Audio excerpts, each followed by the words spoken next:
सबसे पहले महाराणा प्रताप के चरणों में वंदन, माँ करणी के चरणों में वंदन। यहाँ विराजमान सभी भाइयों को जय माता दी, जय सियाराम।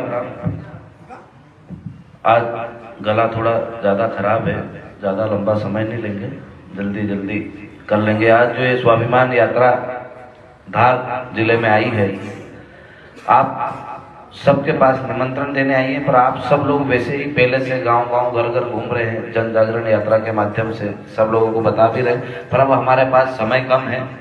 ये कार्यक्रम होने के बाद अपन ये नहीं सोचे कि अपन ने घूम लिए गांव में, अब और ज्यादा मेहनत करने की आवश्यकता है। जिन लोगों के पास हम नहीं पहुंच पाए, जिनके पास पहुंच गए, वहां से लिस्टें बनाएं कि हम किन किन गांव में गए और कौन कौन से बच गए।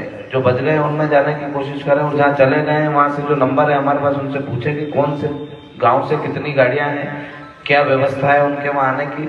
और जो भी यहाँ से आ रहे हैं अपने धार जिले से, यहाँ से हमारा दूर पड़ता है भोपाल, तो जहाँ रास्ते में रुकने की व्यवस्था है 8 से 10 जगह।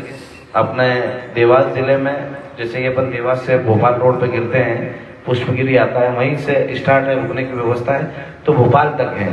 तो आप सेलूदा से, हरसुबना से इनसे संपर्क कर लें, सब एक साथ ही निकलने की कोशिश करें, और हो सके तो 7 तारीख को रात में निकलने की कोशिश करें, क्योंकि 8 तारीख आप सुबह जल्दी में निकलेंगे तो पहुंच नहीं पाएंगे। तो जो भी वहाँ रुकने की जहाँ व्यवस्था है वो आपको बताएंगे। अब अपने को पूरी रूपरेखा बना के उस हिसाब से काम करना है कि अपन समय पे पहुंच भी जाए और अपने को कोई तकलीफ नहीं हो, ना किसी साथी को तकलीफ हो। तो आप सब लोग को ये पता है कि हमारी लड़ाई क्या है। 21 सूत्री मांगे हम गांव-गांव जाके समझा रहे हैं, घर घर जाके समझा रहे हैं। और भी कोई बच जाए तो जो 21 सूत्री हमारी मांगे हैं वो सब विस्तृत रूप से समझाए। आर्थिक आधार पर आरक्षण हुआ, एट्रोसिटी एक्ट हुआ, आप सब भली बात परिचित हैं। हमारी लड़ाई आज से नहीं चल रही, हम 6 सालों से एक दूसरे के साथ कंधे से कंधा मिला के लड़ रहे हैं।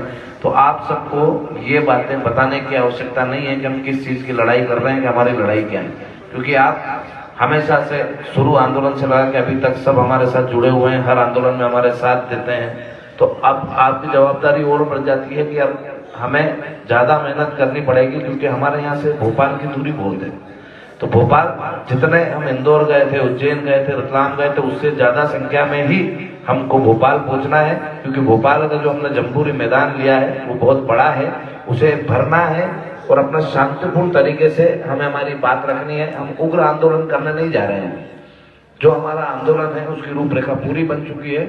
8 जनवरी को धरना प्रदर्शन है, उसी दिन से यदि सरकार हमारी उस दिन बात मान लेगी तो ठीक है, वरना हमने जो 5 जनों की कमेटी बनाई है वो 8 जनवरी से ही भूख हड़ताल करेगी। पर उसमें हमें उग्र नहीं होना है। हमारे आंदोलनों को खराब करने के लिए बहुत सारे लोग लगे हुए हैं। बहुत सारे लोग चाहते हैं कि ये जो क्षत्रिय समाज 36 कौम को साथ में लेके चल रहा है, उनका 36 कौम पूरी तरीके से साथ दे रही है, तो इन आंदोलनों को सक्सेस नहीं होने दिया जाए, फेल किया जाए। तो आप हम सबकी जवाबदारी है कि न तो वहाँ कोई उग्रता करे, न कोई किसी के साथ बदतमीजी करे। हमें हमारा शांतिपूर्ण तरीके से, लोकतांत्रिक तरीके से जो हमारा आंदोलन है उसको सफल करना है और हमारी बातें मनवानी है, क्योंकि हमारी जो लड़ाई 36 कौम की है, हम 36 कौम के लिए लड़ रहे हैं। तो हर व्यक्ति वहां आए, उसकी जवाबदारी हमारी है, वो सुरक्षित आए, सुरक्षित जाए। यदि हम ही खुद उपद्रव करने की बात करेंगे, उपद्रव करेंगे, तो ये हमें शोभा नहीं देगा, हमारे संगठन को शोभा नहीं देगा, हमारे समाज को शोभा नहीं देगा। क्योंकि अभी तक हमने जितनी भी रैलियां करी शांतिपूर्ण तरीके से करी, और उसी का रिस्पॉन्स है। हर बार हर रैली में हमारी संख्या बढ़ती है, ना कि घटती है। तो आप सबसे निवेदन है, जो हमारी 3 मांगे पूरी हुई है, ऐसे ही हमारी जो 22 मांगे हैं, 21 से 22 हुई थी, जो पूर्व सैनिक थे उनकी मांग थी, तो 22 जो मांगे हैं हमारी वो पूरी होगी। हम इस लड़ाई को जीतेंगे भी सही, बस आपको हमको ताकत के साथ, दृढ़ता के साथ लड़ना है और भोपाल पहुंचना है। पहले लोग बोल रहे थे 8 जनवरी की परमिशन नहीं होगी, प्रधानमंत्री जी आ रहे, राष्ट्रपति जी आ रहे। आज आप सबको परमिशन भी मिल चुकी है, परमिशन भी आपको हो गई है। तो जैसे हम परमिशन की लड़ाई जीते, जैसे हम 3 मांगे पूरी करवाई, वैसे ही हम जो 22 मांगे हैं पूरी वो भी करवाएंगे और लड़ेंगे, हमारे अधिकारों को भी लेंगे, क्योंकि हम हमारे अधिकारों के लिए लड़ रहे हैं, हमारे स्वाभिमान के लिए लड़ रहे हैं। और जिन जिन लोगों को ये वहम था कि मध्य प्रदेश में आएंगे, पैसा देंगे, पद देंगे तो लोग बिक जाएंगे, आंदोलनों में नहीं जाएंगे, तो ये भी हमारे मध्य प्रदेश वासियों ने सिद्ध कर दिया कि मध्य प्रदेश का निवासी, मध्य प्रदेश का क्षत्रिय न तो पद के लिए जीता है, न पैसे के लिए जीता है, वो अपने स्वाभिमान के लिए और अपने अधिकारों के लिए लड़ रहा है और उसी के लिए जीता है। तो आप सबको बहुत बहुत बधाई कि हम जो हमारी लड़ाई लड़ रहे हैं स्वाभिमान की, हमारे अधिकारों की, वो निश्चित रूप से हम जीतेंगे।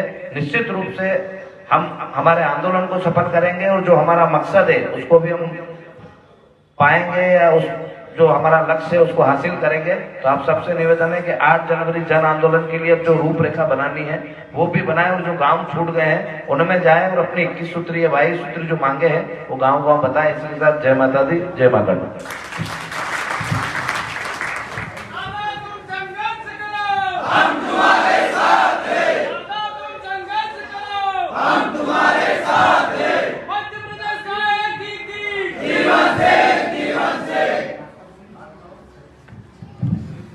आप सबके लिए खुशी के